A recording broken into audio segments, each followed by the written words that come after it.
Jonge boeren debatteren manitioen in Oud-Woord over veevoer.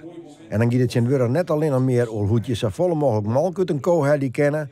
En de CO2-uitstoot, de zorg voor het milieu en de groen komen ombaar. Want boeren moeten mij in de tijd. Boeren die zijn bezig met CO2-verslezing, wat voor voer gebruiken ze.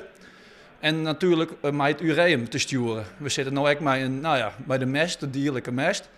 En hoe kunnen we dat sturen? Dus een leeg ureum, CO2 per product. En zo gaat het maar verder. De ene die is heel wat bezig met de bijenwal, de andere die gaat sturen op weidevogels. De andere zei toch van, dat is net mijn ding, ik ga zin geld gaan verdienen met melken, liters meidje. En de andere die doet weer over. Wat in Oud-Woord net bepraat wordt, binnen de zorgen van de pasmelders en de interimmers. Dat is een groep boeren die op basis van beleid uit het verliezen geen natuurvergunning nodig wie, maar nou wel. Voor de pasmelders leidt de deadline al over een paar maanden. Daarna binnen ze illegaal en kan de oerhiet handhaven. Landbouwminister Femke Wiersma liet verleden week in een brief weten dat ze handhaving 3 jaar uitstellen wil. Maar dat jouw geen wissigheid. De route van legalisatie die wordt net beter. Hij wordt alleen nog langer. Dus Femke die keepetiert. Maar daarom ben onze leden net geholpen.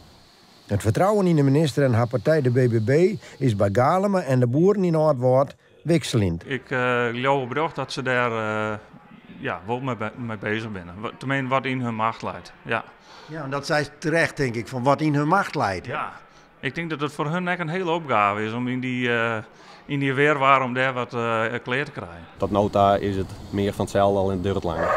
En dat vind ik nog wel jammer. En daar meer van verwachten. Dat is eigenlijk makkelijk.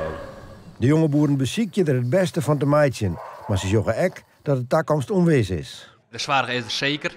Maar ik zie ook dat de jongeren die we hadden, ben ik man die had er zin in. Mannen en vrouwen die er zin in hadden. En die zie ik elke dag weer naar komen. En ik denk wel, dat houdt dus wel levendig en dat houdt de moed erin. En dat maakt het dus enthousiast. Het wordt de laatste 4 weer wel zo hard en de vrouw wel zo volle. Ja, als het in dit tempo terug wordt, dan weet ik net dat ik over 24 jaar nog wel boer ben. Binnen spannende tijden. Zeker, ja.